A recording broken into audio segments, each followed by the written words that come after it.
Hello friends, मेरा नाम है शुभम राव और आप सभी को स्वागत है स्टडी विथ एनआईटीएन यूट्यूब चैनल पे। मैं खुद एक एनआईटीएन हूँ और मैं एनआईटी रायपुर से बीटेक हूँ इलेक्ट्रिकल इंजीनियरिंग में। तो अभी जो आप वीडियो कंटेंट देखने वाले हैं वो बेसिकली हमारे स्टडी प्लेटफॉर्म के द्वारा 3 दिवसीय निःशुल्क हिंदी की क्लासेस प्रोवाइड की गई थी, उसका वीडियो लेक्चर होने वाला है। यह क्लासेस पूर्णतः डिजिटल फॉर्म में लाइव और रिकॉर्डेड फॉर्म में उपलब्ध है, जिसकी वैधता 1 साल की होगी। अगर आपको इन वीडियो लेक्चर को देखने के बाद ऐसा लगता है कि आप हमारे स्टडी प्लेटफॉर्म के द्वारा हिंदी की क्लासेस लेना चाहते हैं तो आप स्क्रीन पे चल रहे नंबर पर हमें संपर्क कर सकते हैं।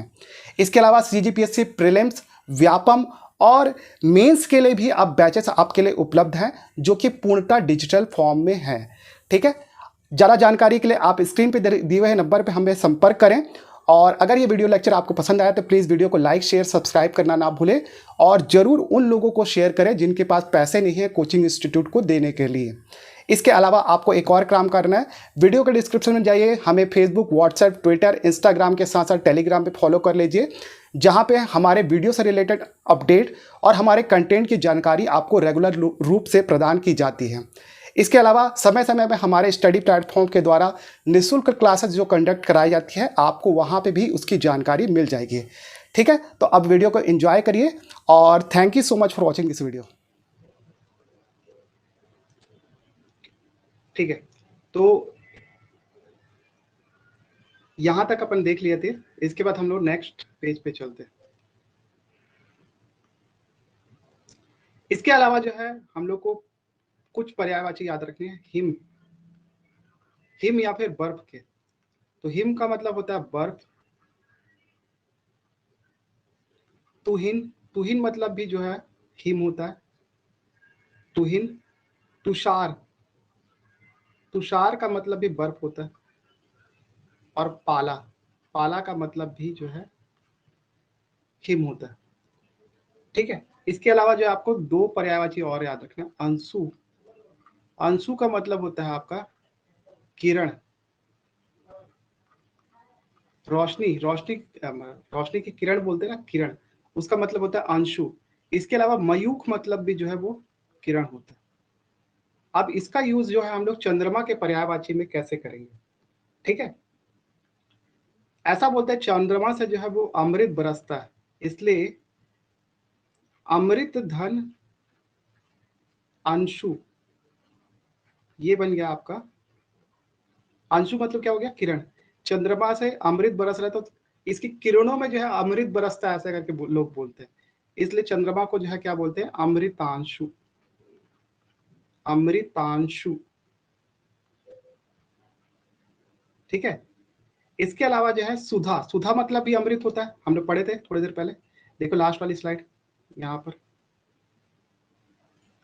कहाँ पढ़े थे, यहीं पे बता रहा था ना, दारू वारू, मदिरा वदिरा, सुधा बताया था। यहाँ बताया था क्या,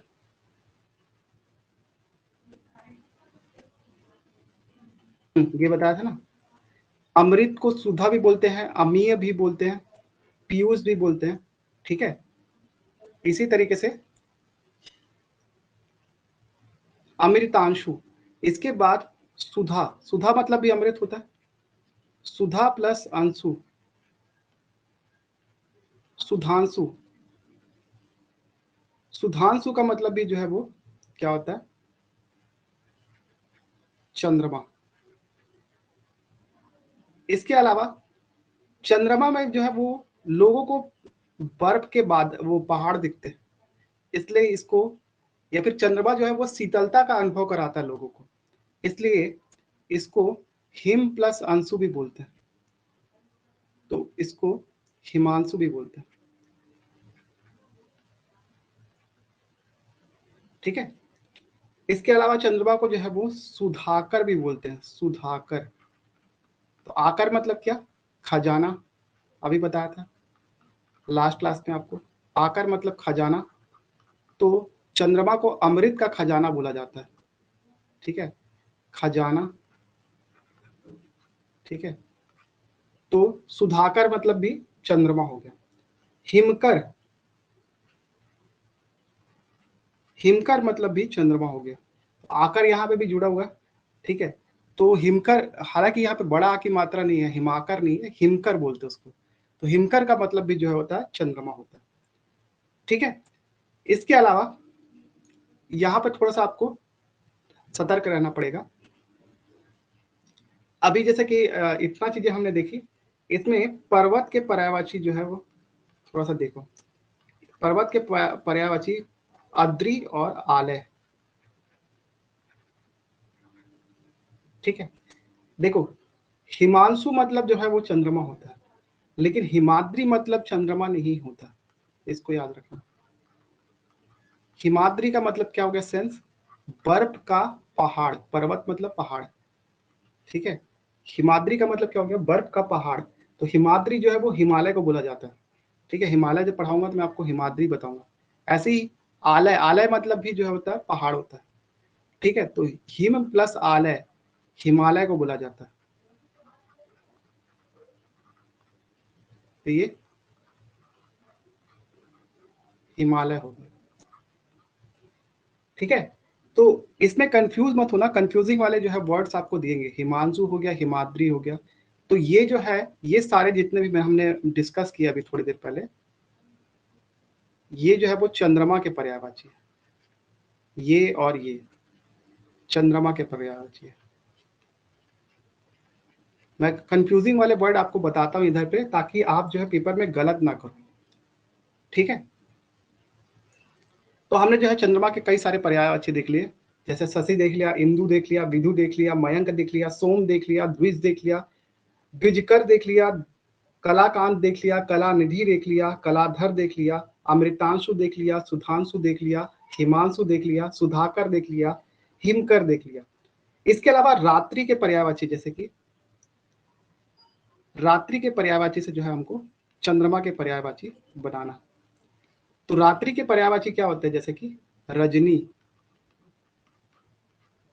निशा, ठीक है, विभा, ठीक है, राका, ठीक है, यामिनी, ठीक है, छपा, छपा, छड़दा,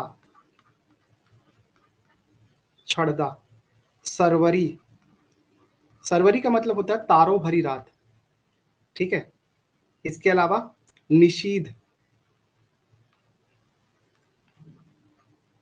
निशीध, विभावरी, विभावरी। ठीक है, इसके बाद रैन। इस सभी का सेंस क्या होता है? रात होता है। अब ये रात्रि के जितने भी पर्यायवाची में लिखे रेड कलर से, ये सभी के सभी का हम लोग जो है इससे जो है हम लोग चंद्रमा के पर्यायवाची बनाएंगे। तो सरवरी का मतलब क्या होता है? याद रखना, कभी कभी पूछ देता है तारों भरी रात को जो है वो क्या बोलते हैं। अनेक शब्द वाले क्वेश्चन में पूछ देता है तारों भरी रात को क्या बोलते हैं? सरवरी। ठीक है, निशीथ का मतलब होता है अर्धरात्रि का समय।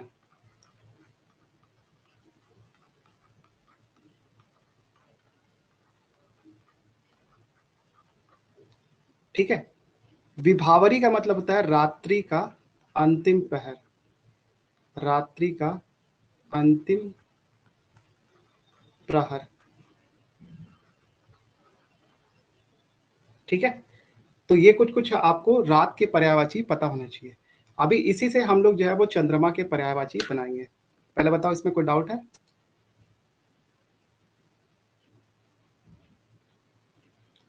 सर चंद्र लिख दीजिए, वहां चंद्र लिख, कहाँ पे चंद्र लिखना?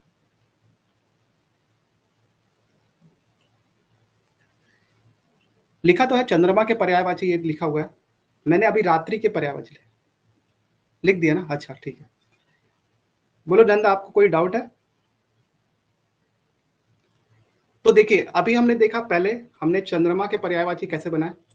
अब जो है हम लोग को रात्रि से जुड़ते हुए पर्यायवाची बनाना है चंद्रमा के। उसको हम लोग कैसे बनाएंगे देखते हैं। ठीक है, तो ये रात के पर्यायवाची दिख गया। अब मेरी अपनी फोटो को हाइड कर रहा ना यहाँ से, लेकिन मेरे को साइड में लिखना। ओके, फोटो हाइड होगी। अब देखो, मैं दूसरा कलर यूज कर लेता। अब ये रात के पर्यायवाची यहाँ पे खत्म हो गए ना। अरे यार, रात के पर्यायवाची यहाँ पे खत्म हो गए। अब हम लोग को लिखना है चंद्रमा के पर्यायवाची। तो रात से हम लोग कैसे बनाएंगे? देखो, मैंने आपको कांत शब्द का मतलब क्या बताया था। कांत शब्द का अर्थ होता है स्वामी या फिर पति होता है, या फिर ईश्वर ईश होता है। ठीक है, इसी से जुड़ते हुए हम लोग को शब्द बनाने किसके, तो रात का स्वामी या फिर रात का कांत, रात का पति क्या कहलाएगा? आपका चंद्रमा। ठीक है, तो रजनीधर कांत क्या हो गया? रजनीकांत। तो रजनीकांत मतलब भी चंद्रमा। ठीक है, रजनीश, रजनीधर ईश। अब देखो, मैं दोबारा संधि वंधि करके नहीं दिखा रहा, यहाँ पे दीर्घ संधि हो रही है, ये कैसे हो रही है वो हम लोग संधि में देखेंगे। तो रजनी देखा, इसमें क्या जुड़ा है शब्द? ईश। ईश का मतलब भी क्या बताया था लास्ट क्लास में? पति बताया था या फिर स्वामी बताया था। तो रात्रि का पति या फिर स्वामी क्या हो गया? चंद्रमा। रजनीश मतलब भी जो है चंद्रमा होता है। ठीक है, रजनीपति, रजनीपति मतलब भी चंद्रमा, यहाँ पे पति शब्द जुड़ा है। रजनी कर, रजनी कर, रजनी कर मतलब भी हो गया चंद्रमा। ठीक है, तो आकार लिखते हैं जरूर। मैं आकार मतलब खजाना बताया था, लेकिन कुछ कुछ शब्द में जो है वो बड़ा आ की मात्रा गायब कर देते, तो यहाँ पे आकार नहीं यूज किया गया, सिंपल आपका रजनीकर यूज किया गया। ठीक है, इसके बाद निशा से जोड़ते हैं। तो निशाकांत, निशाकांत, निशाकांत का मतलब भी चंद्रमा। निशापति, निशापति का मतलब भी चंद्रमा। ठीक है, निशाकर, इसका मतलब भी चंद्रमा। ठीक है, विभापति, विभापति,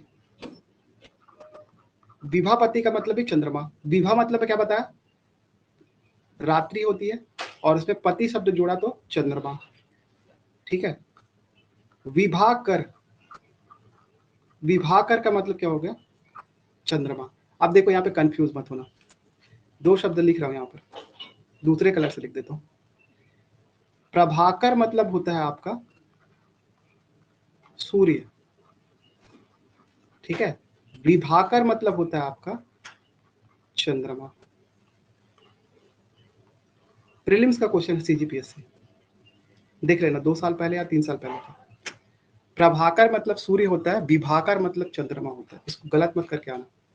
ठीक है, देखने में शब्द एक ही टाइप का लगता है, लेकिन इसको गलत मत करके आना। ठीक है, विभाकर मतलब होता है चंद्रमा। ठीक, नेक्स्ट देखते हैं विभाकांत। विभाकांत मतलब भी होता है चंद्रमा। ठीक है, अब राका, राका शब्द से हम लोग जोड़ेंगे। राकापति मतलब चंद्रमा। ठीक है, राकेश, राकेश, सॉरी, राकेश। तो राकेश कैसे बना आपका? राका धन ईश। तो देखो यहाँ पे जो संधि हो रही है वो कौन सी संधि हो गई? आ धन ई, ये हो गया आपका गुण स्वर संधि। तो ये गुण स्वर संधि है। ठीक है, इसीलिए जो है वहां पे मात्रा चेंज हो गई है। आ है, यहाँ पे ई है, ये हो गया ए।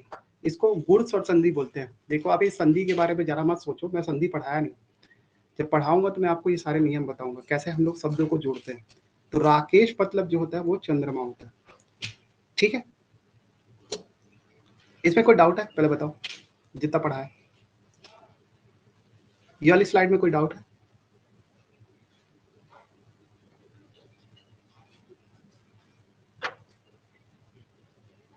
नहीं है? ठीक है, तो ग्रीन कलर से जो लिखा है वो चंद्रमा के पर्यायवाची है, मैं लिख देता हूँ, फिर आप कंफ्यूज हो जाओगे नोट्स में। ठीक है, ये ग्रीन कलर से जो लिखा हुआ है ये सारे के सारे चंद्रमा के पर्यायवाची है।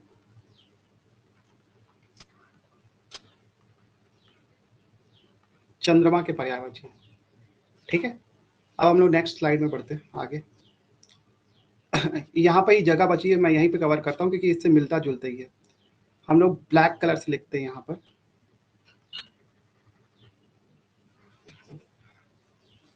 अरे रुक जाओ यार, ब्लैक कलर से हम लोग यहाँ पे लिख देते हैं, छोटा सा बॉक्स बनाते हैं।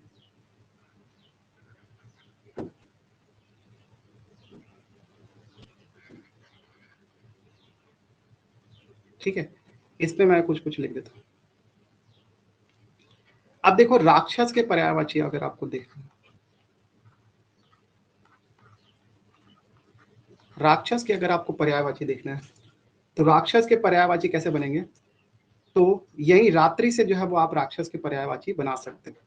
ठीक है, रजनी मतलब क्या हो गया, रात्रि। और रजनी चर, चर मतलब होता है घूमने वाला, घूमने वाला। तो रजनी में, रात्रि में घूमने वाला कौन, राक्षस। इसी तरीके से निशाचर, निशाचर मतलब हो गया आपका राक्षस। ठीक है, तमीचर, तमीचर, यहाँ पे नहीं लिखा गया मैंने तम शब्द, रुक जाओ यहाँ पर आपका और लिख देता हूँ शब्द। तम मतलब भी जो है रात्रि होता है। तमीचर, तमीचर का मतलब भी राक्षस हो गया। ठीक है, ये सारे के सारे ऐसे लोगों के पर्यायवाची हैं जो कि रात को घूमते हैं। तो रात को कौन कौन घूमता है, राक्षस घूमता है, उल्लू घूमता है, ठीक है, डाकू घूमता है, तस्कर घूमता है। ये सारे लोगों के पर्यायवाची ये चार, ये तीनों। तो इस तरीके से आप जो है इसके भी पर्यायवाची बना सकते हो। ठीक है, अब हमने रात देख लिया, लेकिन चांदनी के पर्यायवाची कैसे निकालो, चांदनी, जो चांदनी वाली रात होती ना, उसके पर्यायवाची कैसे निकालो। तो पहले बताओ इसमें कोई कंफ्यूजन है, क्योंकि मैं स्लाइड को चेंज कर, कोई दिक्कत है इसमें, नो। ठीक है, स्लाइड चेंज करो और अपनी फोटो लगा लेता हूँ।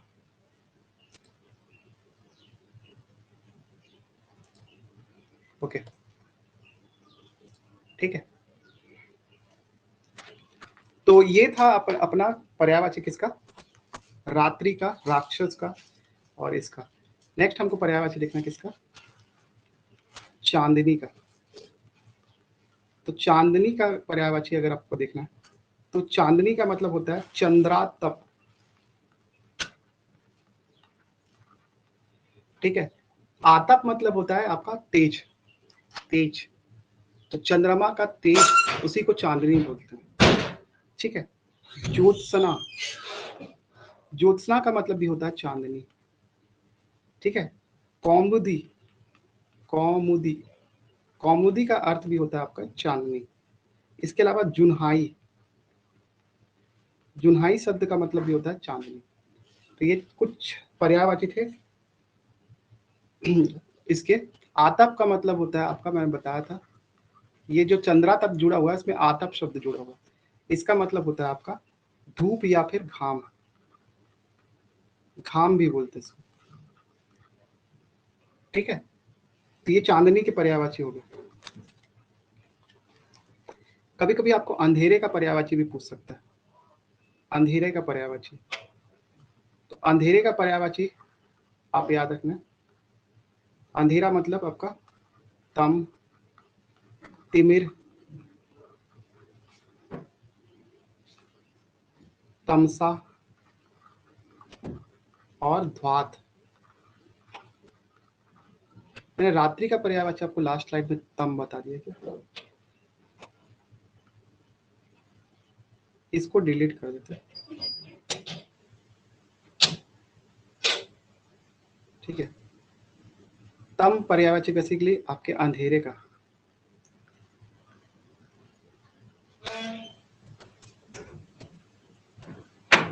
ठीक है, तो ये आपको इतनी सारी चीजें याद होनी चाहिए, किससे रिलेटेड, चंद्रमा और रात्रि से रिलेटेड। ठीक है, अब चंद्रमा से ही हम लोग पर्यायवाची बनाएंगे भगवान शंकर के। ठीक है, तो अब हम लोग देख रहे हैं शंकर के पर्यायवाची। शंकर के पर्यायवाची, तो अब चंद्रमा के पर्यायवाची आप याद करो, मैं ब्लैक कलर से चंद्रमा के पर्यायवाची लिख रहा हूँ। चंद्रमा, ठीक है। इंदु, फिर क्या बताया था, शशि, फिर और क्या बताया था, सोम, विधु, और क्या बताया था, द्विज, फिर मयंक,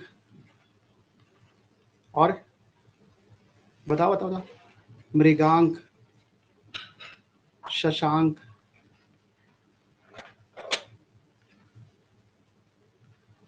द्विजराज, ठीक है, कलाकांत, कलानिधि,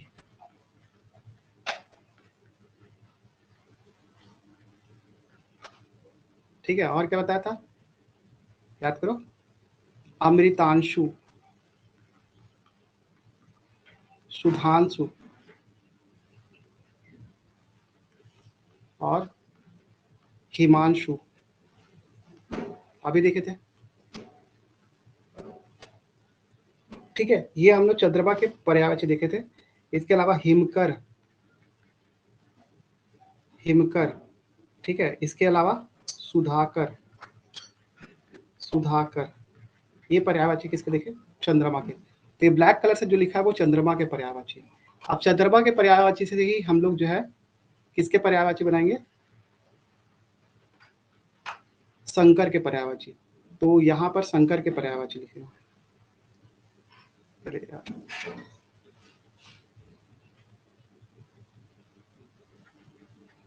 रेड कलर से लिखा है शंकर के पर्यायवाची। शंकर के पर्यायवाची देखिए, चंद्रशेखर, चंद्रशेखर, ठीक है। चंद्र मतलब चंद्रमा, शेखर, शेखर का मतलब क्या होता है, चोटी, हाइट, ठीक है। तो चंद्रशेखर का मतलब क्या हो गया, शिखर, शिखर मतलब चोटी होता है, उसी को जोड़ोगे तो आपका भाव क्या आता है, चंद्रशेखर का भाव, ठीक है। इसी के बाद जो मिलता जुलता है शशांक शेखर, शशांक शेखर, शशांक शेखर का मतलब भी हो गया आपका चंद्रमा, ठीक है। इसके अलावा मृगांक शेखर, मैं चंद्रमा बोलता हूँ, भगवान शंकर का पर्यायवाची, मृगांक शेखर, क्योंकि चंद्रमा देखिए भगवान शंकर के जो है ऊपर, सिर के ऊपर लगा रहता है, शेखर का मतलब होता है चोटी, वहां पर जो है वो आपका चंद्रमा लगा हुआ है। मृगांक शेखर का मतलब चंद्रमा, चंद्रमा बोलता हूँ, भगवान शंकर। चंद्रमौली, मौली का मतलब होता है चोटी या फिर मुकुट, मौली लिख देता हूँ यहाँ पर, ग्रीन कलर से लिख देता हूँ। मौली का मतलब होता है आपका मुकुट, ठीक है। तो जिसके मुकुट पे चंद्रमा है, चंद्रमौली, वो भगवान शंकर। नेक्स्ट, चंद्रचूड़, चंद्रचूड़, चंद्रचूड़ का मतलब ही हो गया आपका चंद्रमा। तो चूड़ शब्द का मतलब क्या होता है, आपका चोटी,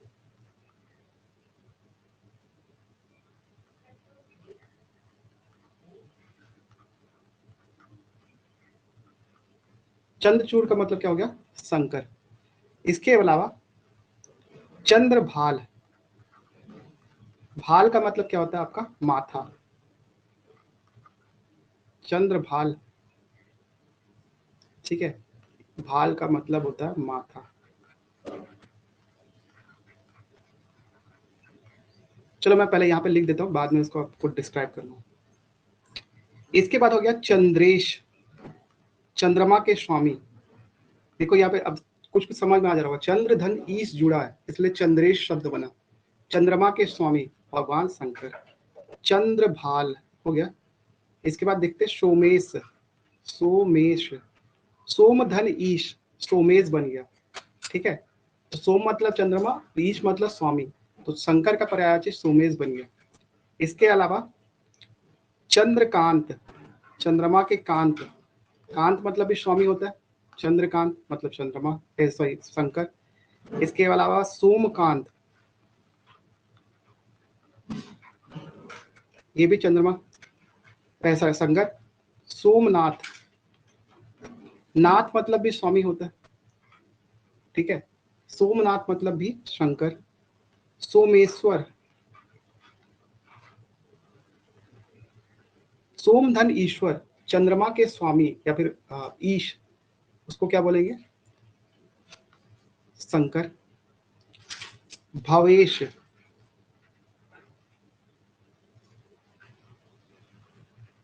देखिए भव मतलब होता है संसार, ठीक है, यहां पे लिख देता हूं, भव मतलब संसार, ठीक है, संसार के स्वामी। ईश मतलब क्या, ईश शब्द जुड़ा है ना, तो भवेश का मतलब क्या हो गया? संसार के स्वामी, ठीक है। इसके अलावा भूतेश, भूतेश, अब भूत का मतलब होता है आदमी, भूत का मतलब भूत नहीं होता ना, भूत का मतलब होता है प्राणी। अच्छा मेरी फोटो आ रही है बीच में?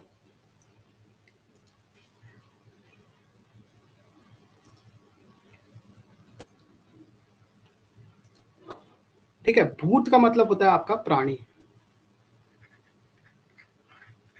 तो प्राणियों के नाथ या फिर आपके प्राणियों के ईश्वर किसको बोला गया? शंकर को। तो भूतेश का मतलब भी हो गया शंकर। नेक्स्ट देखते हैं, आशुतोष। आशुतोष ये थोड़ा सा अलग है पर्यायवाची। आशुतोष का मतलब होता है शीघ्र खुश होने वाले,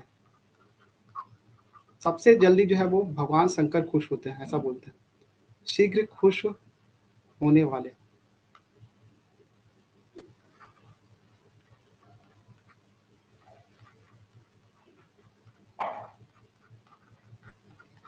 शीघ्र खुश होने वाले, ठीक है। इसके अलावा मैं कुछ कुछ आपको पर्यायवाची तो पहले ही बता चुका था, फिर भी देख लेते हैं। त्रिनेत्र, तीन आंखों वाले, त्रिनेत्र बोला गया, ठीक है। और क्या बताया था मैंने आपको? त्रयंबक बताया था, त्रयंबक, तीन आंखों वाले। अंबक का मतलब क्या हो गया? आंखों वाले, आंख, और तीन आंखों वाले भगवान शंकर, त्रयंबक। त्रिलोचन, त्रिलोचन, लोचन मतलब आंख, और त्रि का मतलब तीन, तो त्रिलोचन का मतलब भी क्या हो गया? शंकर। तो ठीक है, तो शंकर के आपको इतने सारे पर्यायवाची देखने हैं। इसमें कोई डाउट है? बताओ।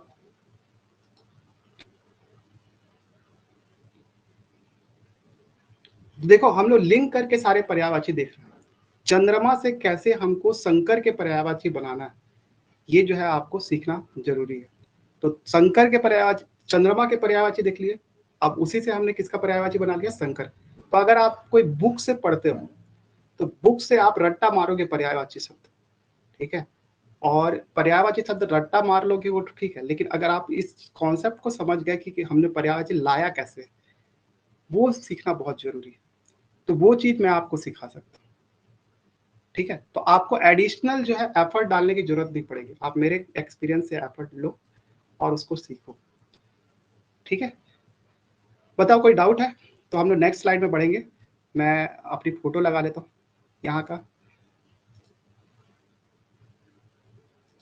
ठीक है। तो बोलो कोई डाउट है तो मैं बताऊँ, नहीं तो अपन आगे बढ़ेंगे, ठीक है। तो शंकर के पर्यायवाची हमने यहाँ पे देखे। शंकर के पर्यायवाची जो है हमको पार्वती जी से भी मिलेंगे, तो हम लोग पहले पार्वती वगैरह के भी पर्यायवाची देखेंगे, उसके बाद शंकर के पर्यायवाची देखेंगे, ठीक है। जैसे हमने देखा लक्ष्मी जी से पर्यायवाची किसके निकाले? विष्णु के निकाले। से आपका लक्ष्मी, सॉरी, लक्ष्मीपति किसको बोलते हैं? भगवान विष्णु को। लक्ष्मीकांत किसको बोलते हैं? भगवान विष्णु को। उसी प्रकार हम लोग शंकर के पर्यायवाची से जो है हम लोग किसके निकालेंगे? पार्वती के पर्यायवाची, सॉरी, शंकर के पर्यायवाची निकालेंगे। पहले हम लोग इसके लिए पार्वती के पर्यायवाची देखेंगे। कोई दिक्कत है इसमें जो पढ़ाया इसमें? Okay next, okay done. आप लोग कमेंट कर सकते हो, सरिता जी, आरती मिंज, आप भी कमेंट कर सकते हो, बता सकते हो कि भाई मेरे को समझ में आ गया, आगे बढ़िया है। बस ममता जी कमेंट कर रही है, ठीक है। Next page. तो हम लोग जो है शंकर के पर्यायवाची देख लिए। अब हम लोग को जो है पर्यायवाची देख रहे हैं पर्वत के, क्योंकि पर्वत से पर्यायवाची किसके आएंगे? पार्वती जी के, क्योंकि पर्वत की बेटी जो है वो पार्वती जी है, ठीक। तो सबसे पहले हम लोग देखते हैं यहाँ पर रेड कलर से जो लिख रहा हूँ पर्वत के पर्यायवाची है, पर्वत या फिर पहाड़। सबसे पहले तो पहाड़ बोलते हैं इसको, और क्या बोलते हैं इसको, अद्री बोलते हैं, अभी बताया था थोड़ी देर पहले, अद्री। अद्री के बाद जो है वो सैल भी बोलते हैं, सैल। सैल मतलब पत्थर भी होता है, लेकिन सैल मतलब जो है पहाड़ भी होता है, ठीक है। गिरी,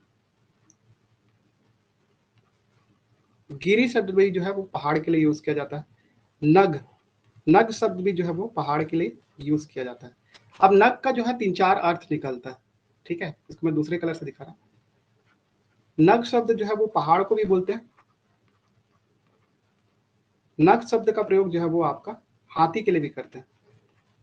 कई लोग हाथी को पहाड़ के जैसे मानते हैं, सॉरी यार कैसे लिख दिया, हाथी, ठीक है। और नग शब्द का प्रयोग जो है वो संख्या के लिए भी करते हैं। 3 अर्थ में नग का प्रयोग करते हैं, ठीक है। हाथी पहाड़ के जैसे दिखता है, इसलिए इसको नग भी बोलते हैं, ठीक। इसके अलावा एक शब्द जो है पहाड़ के लिए यूज किया जाता है, भूधर बोलते हैं इसको, भूधर। भूधर का मतलब भी जो होता है पहाड़ होता है। भूमि को धरने वाला, सॉरी भूमि के ऊपर रहने वाला, भूधर बोलते हैं उसको, ठीक है। भूधर मतलब भी पर्वत होता है, नग मतलब भी पर्वत होता है, गिरी मतलब भी पर्वत होता है, शैल मतलब भी पर्वत होता है, और अद्री मतलब भी पर्वत होता है, पहाड़ मतलब भी पर्वत होता है। अब मैंने आपको जब लक्ष्मी के पर्यायवाची बताया था, तो मैंने आपको एक शब्द बताया था, जा शब्द। जा शब्द का प्रयोग किसके लिए किया जाता है, आपका स्त्रीलिंग के लिए किया जाता है। और उसका प्रयोग जो है, जा शब्द बताया था आपको, ये स्त्रीलिंग भाव में यूज किया जाता है, ठीक है। जा का मतलब होता है पैदा होना, ठीक है। और जा शब्द अगर जुड़ जाए, बड़ा आ की मात्रा उसमें, तो वो स्त्रीलिंग सेंस पैदा करता है। तो एक्चुअली में जो है वो पार्वती जी की उत्पत्ति जो है वो पर्वत से मानी गई है, ठीक है। इसलिए हम लोग जो है पर्वत के पर्यायवाची में जा शब्द यूज करेंगे, और उससे अपन को पार्वती के पर्यायवाची मिल जाएंगे। तो पार्वती जी के अगर पर्यायवाची अपन को निकालना है, तो अपन को जा शब्द जोड़ना पड़ेगा पर्वत के पर्यायवाची में। तो देखिए अद्री लिखा है, तो अद्री में जो है हम लोग अद्रिजा शब्द जोड़ देते हैं। तो अद्रिजा शब्द जो है वो, अद्रिजा किसको बोलते हैं, आपका पार्वती को, ठीक है। सैल शब्द यूज किया गया किसके लिए, पर्वत के लिए। शैलजा, शैलजा का मतलब होता है पार्वती, ठीक है। शैल पुत्री, पहाड़ की बेटी। शैल पुत्री भी जो है वो पार्वती जी के लिए यूज किया जाता है, ठीक है। शैल सुता, सुता का मतलब होता है बेटी। शैल, अरे सुता लिख देता हूं यार, आप लोग कंफ्यूज हो जाओगे नहीं तो। किससे लिखूं,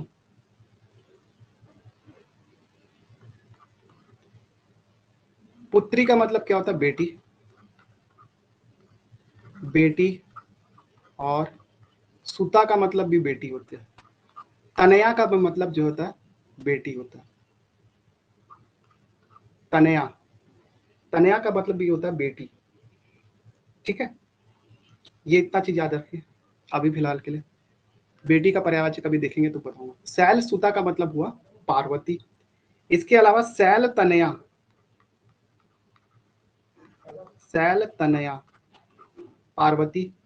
गिरिजा, गिरि मतलब पर्वत, जा मतलब उससे उत्पन्न होने वाली, तो गिरिजा शब्द का प्रयोग जो है वो पार्वती के लिए किया गया।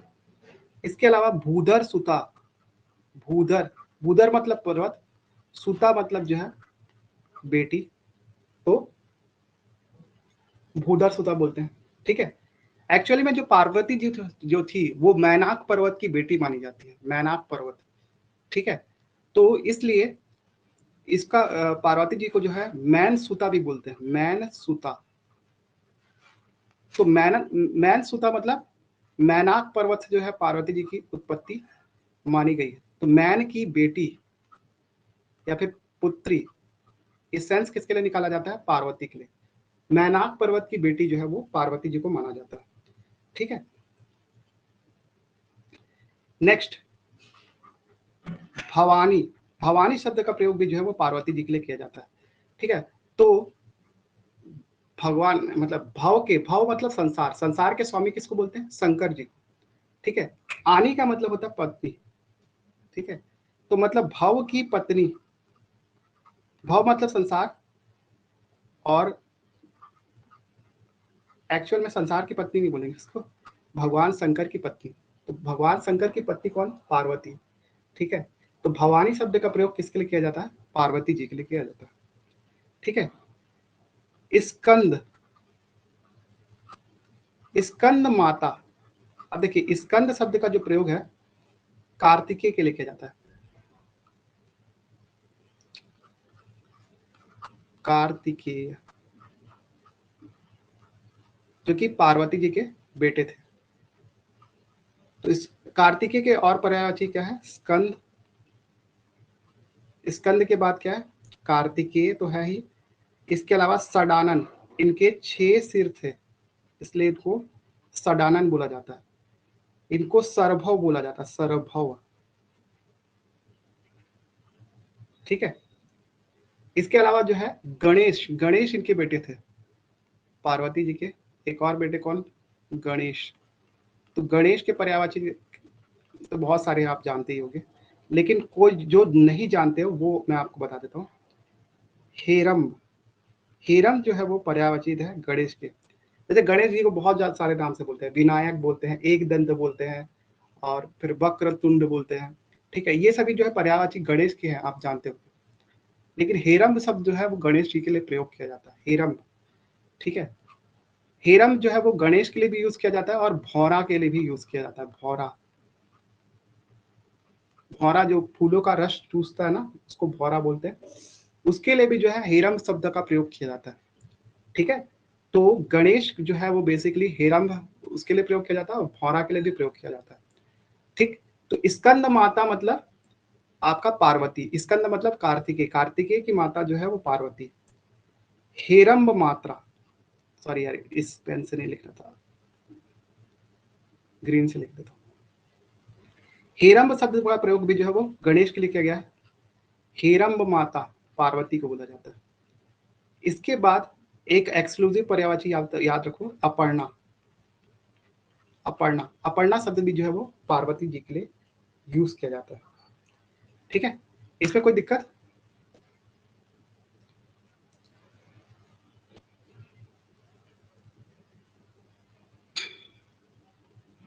कोई दिक्कत?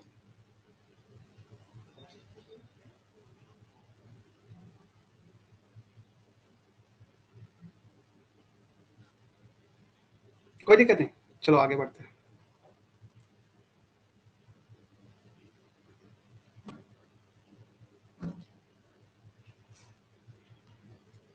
अब जो है हम लोग यहां से जो है वो शंकर के पर्यायवाची निकालेंगे। शंकर के पर्यायवाची के लिए कलर कौन सा? ब्लैक ले लेता हूँ।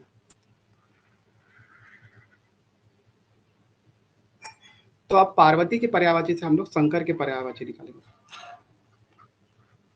तो शंकर के पर्यायवाची, पार्वती जी को जो है वो उमा भी बोला जाता है ना, उमा। तो उमापति शंकर, उमा के पति शंकर। भवानी मतलब जो है वो पार्वती, भवानी पति शंकर। ठीक है, गिरिजा, गिरिजा का मतलब क्या हुआ? पार्वती जी। तो गिरिजापति मतलब शंकर। ठीक है, उमेश, उमा के ईश, तो ये हो गया उमेश। उमा धन ईश शब्द जोड़ा गया यहाँ पर, ये भी गुण स्वर संधि है। ठीक है, तो उमेश शब्द बना तो उमेश का मतलब भी हो गया शंकर। सतीश, ठीक है, तो यहाँ पे सती धन ईश जोड़ा गया। पार्वती जी को सती भी बोला जाता है। ठीक है, सती धन ईश, ये शब्द जोड़ा गया है, तब बन के बना सतीश।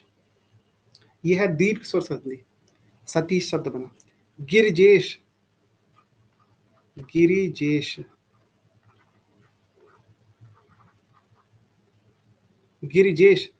ठीक है, गिरजा के पति, तो गिरिजा धन ईश।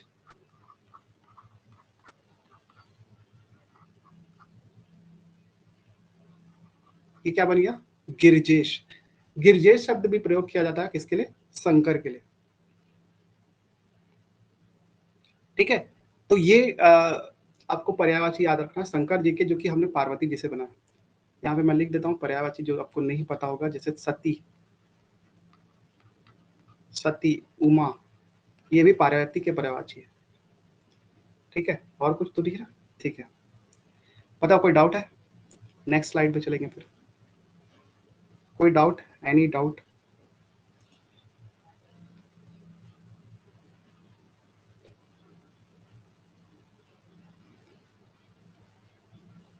नो? ओके,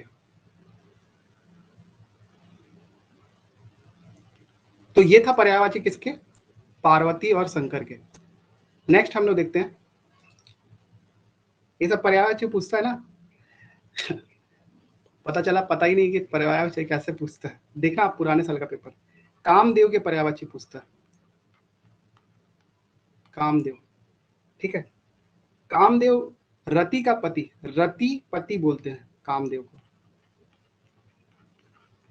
रति का पति। रति जो है वो कामदेव की पत्नी थी, पत्नी थी सॉरी, रति का पति, रतिपति बोलते कामदेव को। मनसिज, मनसिज का मतलब होता है आपका मन में उत्पन्न होने वाला। काम की भावना आपके अंदर कहाँ पैदा होती है?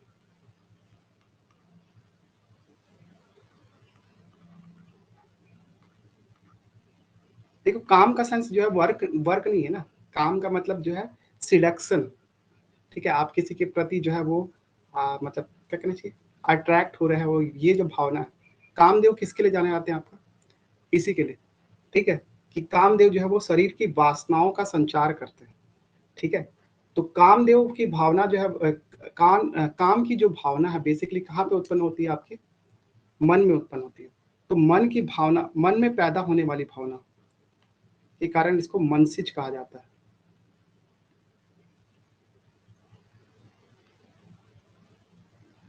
मन में उत्पन्न होने वाला।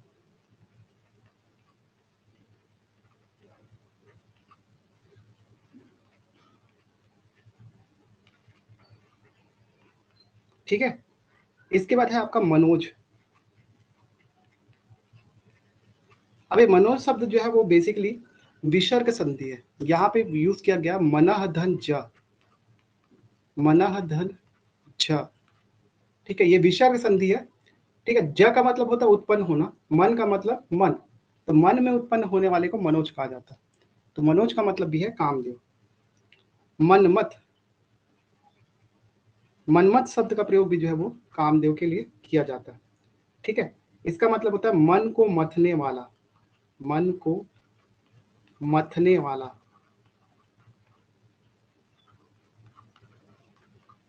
ये भी कामदेव।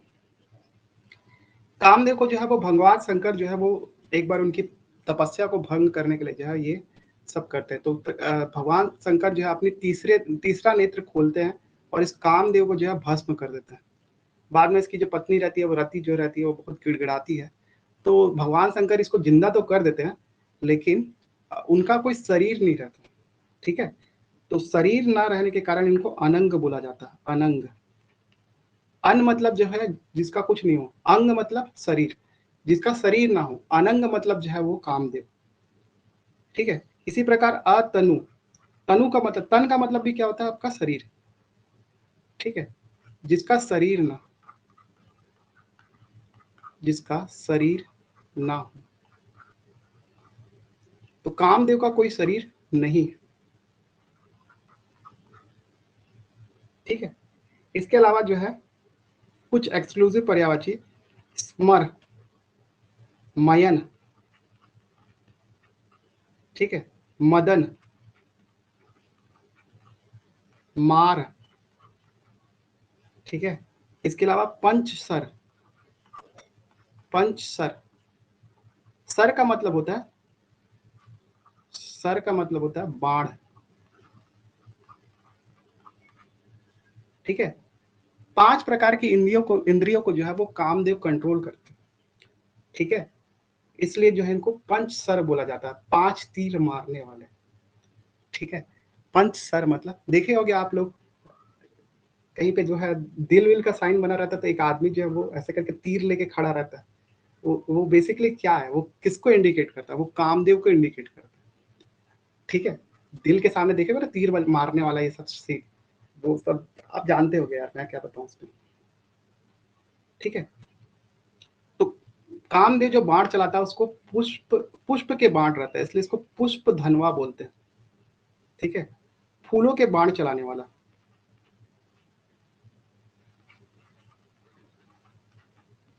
फूलों के बाण चलाने वाला।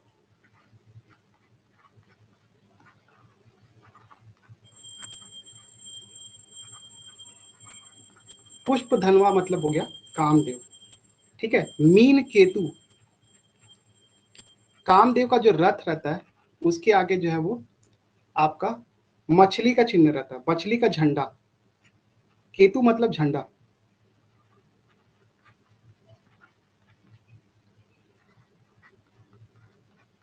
ठीक है, केतु मतलब जो है वो झंडा होता है। तो मीन केतु मतलब जिसके झंडे में जो है वो मछली का सिंबल हो। मीन मतलब मछली होता है, केतु मतलब झंडा होता है। मीन का झंडा मतलब लक्ष्मी का झंडा। ये भी जो है कामदेव को बोला जाता है। मकर ध्वज, मकर मतलब भी जो है वो आपका जलीय जीव है। हालांकि मकर का सेंस भी जो है वो मछली से लगाया जाता है। तो जिसके झंडे में जो है वो आपका मकर का जो है सिंबल है, उसको जो है वो क्या बोला जाता है, कामदेव। तो केतु मतलब झंडा होता है। इसको मैं एक सेकंड इधर मिटा देता हूँ, इधर ऊपर ब्लैक पे लिख देता हूँ। झंडे के और पर्यायवाची देख लेते हैं।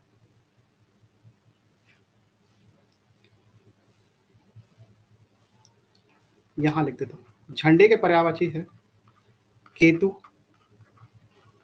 ठीक है, ध्वज बोलते हैं, पताका बोलते हैं। ठीक है, इसके अलावा क्या बोलते हैं, वैजयंती बोलते हैं, वैजयंती। इसके अलावा फरहरा बोलते हैं, फरहरा। ये सारे के सारे जो है पर्यायवाची किसके, झंडा के। ठीक है, अब कामदेव को जो है शंकर ने भस्म किया था, तो शंकर के पर्यायवाची भी जो है हम लोग कामदेव से निकाल सकते हैं। ठीक है, वो कैसे निकाले, मैं यहाँ दिखाता हूँ। मैंने आपको एक शब्द बताया था, अरि शब्द। अरि शब्द का प्रयोग क्या कहाँ किया जाता है। अरि मतलब होता है आपका दुश्मन। ठीक है, तो शंकर को जो है वो त्रिपुरारी बोलते हैं। ठीक है, तो तीनों लोगों के दुश्मनों के दुश्मन शंकर को बोला जाता है त्रिपुरारी। त्रिपुर मतलब तीनों लोगों के। ठीक है, दुश्मनों के दुश्मन जो है शंकर को बोला जाता है। नेक्स्ट चीज जो है वो कामारी। कामारी, तो कामारी मतलब काम मतलब क्या हुआ आपका, कामदेव। और अरि मतलब क्या हो गया, शत्रु। तो कामारी का मतलब हो गया भगवान शंकर। ठीक है, मनमधारी, मन मधारी। तो यहाँ पे जो है शब्द जुड़ा गया है मनमथ और अरि शब्द का। तो बेसिकली यहाँ पे हो रहा है आपका व्यंजन संधि, इसलिए था जो है वो धा में चेंज हो गया। ये रूल बताऊंगा मैं आपको। ता जो है वो आपका धा में चेंज हो गया, तो यहाँ पे व्यंजन संधि हो रही है। इसके अलावा मनोजारी, मनोजारी, मनोजारी शब्द का प्रयोग जो है वो आपके शंकर के लिए किया गया। इसके लिए मदनारी, मदन मतलब कामदेव और मदनारी मतलब हो गया शंकर। मदन के दुश्मन कौन, शंकर। ठीक है, तो ये यहाँ से कामदेव से जो है हम लोग शंकर के पर्यायवाची भी निकाल लिए। इसके अलावा शंकर के कोई अन्य पर्यायवाची दिखते हैं जो कि एकदम एक्सक्लूसिव है, जिसको मैं ग्रीन कलर से दिखा रहा हूँ। जैसे कि वैद्यनाथ, वैद्यनाथ मतलब शंकर। ठीक है, और कैलाशनाथ मतलब शंकर।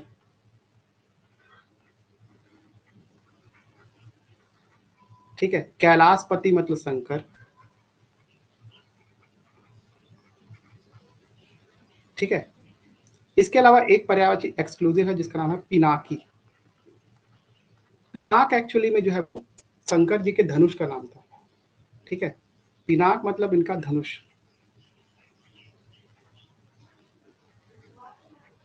शंकर जी के धनुष का नाम था पिनाक। पिनाकी मतलब होता शंकर। इसके अलावा तो कुछ कुछ जानते ही होंगे, भोलेनाथ, बम भोले और हर, ये सभी जो है वो शब्द प्रयोग किए जाते हैं किसके लिए? शंकर के लिए। ठीक है, इसमें कोई डाउट है? कोई डाउट?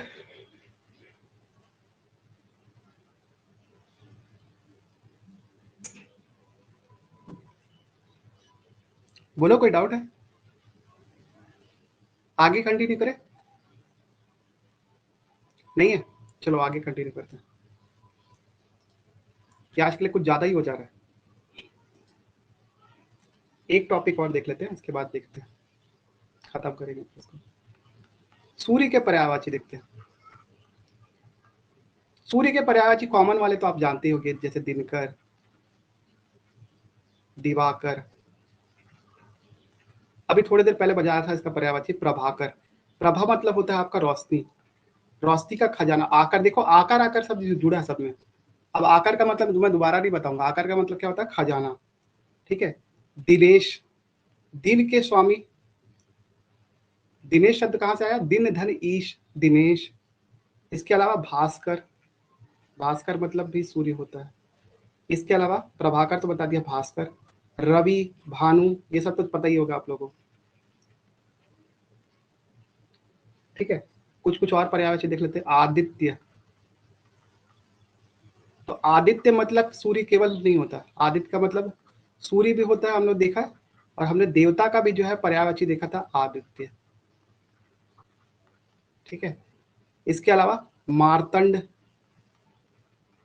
मार्तंड का मतलब ये याद रखना, मार्तंड मतलब सूर्य होता है। ठीक है। इसके बाद अंशुमाली, अंशुमाली, माली का मतलब हो गया बेसिकली आपका खजाना, एक तरीके से खजाना ही है। अंशु मतलब मैंने आपको बता दिया किरण, किरण का खजाना सूर्य को बोला जाता है। सूर्य को भी बोला जाता है और चंद्रमा को भी बोला जाता है, किरणों का खजाना।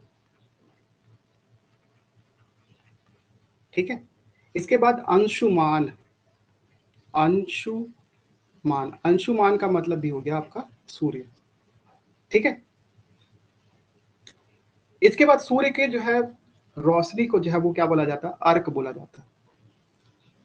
ठीक है। अर्क बेसिकली, सॉरी रोशनी को नहीं बोला जाता, सूर्य का भी पर्यायवाची जो है वो अर्क है। तो अर्क शब्द का प्रयोग केवल सूर्य के लिए नहीं किया जाता, अन्य चीजों के लिए भी किया जाता है। जैसे आप काढ़े का अर्क बोलते हो ना, काढ़ा या फिर क्वाथ का अर्क, इसके लिए भी जो है अर्क शब्द का प्रयोग किया जाता है। तांबे के लिए भी जो है अर्क शब्द का प्रयोग किया जाता है, तांबे के लिए भी अर्क शब्द का प्रयोग किया जाता है। विष्णु जी को भी अर्क बोला जाता है। अर्क मतलब क्या होता है? किसी चीज को जैसे उबाल के जो है वो एकदम सुखा देना, उसका जो गाढ़ा पेस्ट बचता है उसको अर्क बोलते हैं। ठीक है। इसके अलावा आंख के पेड़ को, आंख एक फल होता है, आंख का पेड़, उसको भी अर्क बोला जाता है। अर्क का सेंस सूर्य भी होता है, लेकिन इसके साथ साथ ये सारी चीजें भी जो है संग होते, सेंस होता है इसका। ठीक है। एक जो विचित्र पर्यायवाची देखते हैं सूर्य का, वो है पतंग। पतंग शब्द का यूज जो है वो सूर्य के लिए किया जाता है। सूर्य के लिए किया जाता है, नाव के लिए किया जाता है, नाव, नाव को भी जो है पतंग बोला जाता है। बाकी पतंग तो आप जानते ही हो, नॉर्मल पतंग जानते हो ना, उड़ाने वाला। पतंगा शब्द के लिए भी पतंग का यूज किया जाता है। पतंगा मतलब वो जो कीड़ा जो आपके रोशनी के आसपास आता है ना, इसको पतंगा बोलते हैं। इसके अलावा सलब, सलब भी जो है वो पतंगा को ही बोलते हैं। सलब मतलब वही कीड़ा घूमने वाला। इसके अलावा एक और चीज बोलते हैं, ये तो जानते होगे, परवाना। ऐसे गाना नहीं है, समा कहे परवाने को, तो एग्जैक्टली वो परवाने का मतलब बेसिकली क्या बताना चाहिए था? पतंगे को बताना चाहता, जो कि रोशनी के पास आता है। ठीक है। तो पतंग का सेंस जो है वो तीन चीजों में निकाला जाता है। इसके अलावा जो है कुछ पर्यायवाची, एक्सक्लूसिव पर्यायवाची देखते हैं। हंस, हंस का मतलब भी सूर्य होता है। ठीक है। सूर्य, हंस तो पक्षी भी होता है, हंस एक प्रकार का पक्षी है। ठीक है। हंस पक्षी को क्या बोलते हैं? मराल बोलते हैं, मराल। मराल और मानसौक, मानसौक। हंस पक्षी के पर्यायवाची मराल और मानसौक है। ठीक है। हंस शब्द का प्रयोग जो है वो सूर्य के लिए भी किया जाता है। हंस शब्द का प्रयोग जो है आत्मा के लिए भी किया जाता है, आत्मा के लिए भी किया जाता है। तो ये कुछ ऐसे पर्यायवाची है सूर्य के जो कि एक पर्यायवाची के अलावा भी कई सारे अलग अलग पर्यायवाची है। इसके अलावा सविता, सविता का प्रयोग जो है वो उगते सूरज के लिए किया जाता है, उगता हुआ।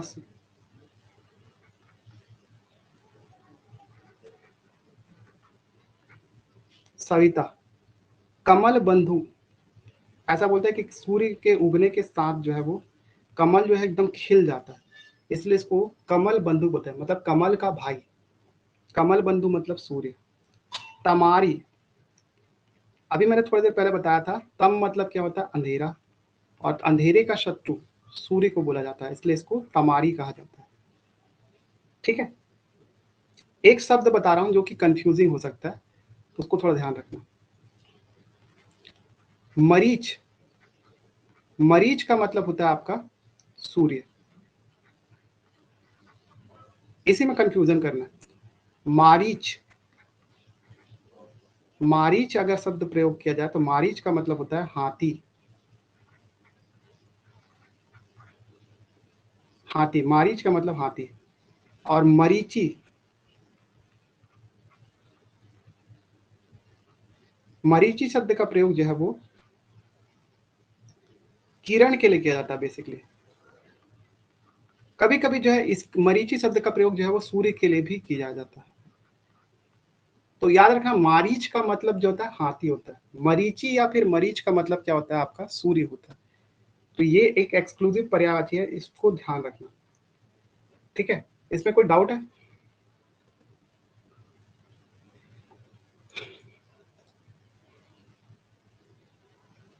कितना बचा है हिंदी?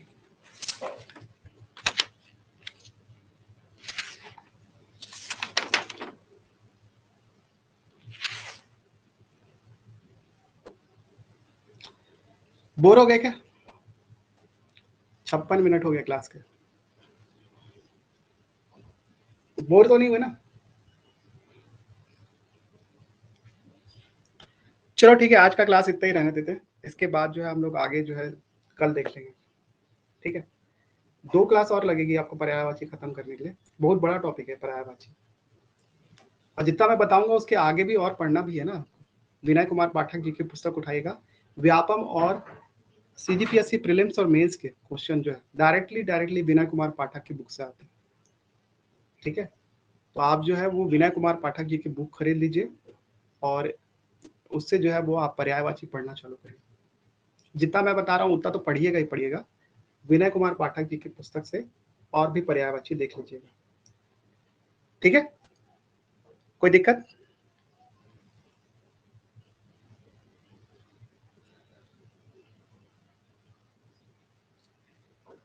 ठीक। तो हम लोग मिलते हैं कल सवेरे। Good day. Thank you join करने के लिए।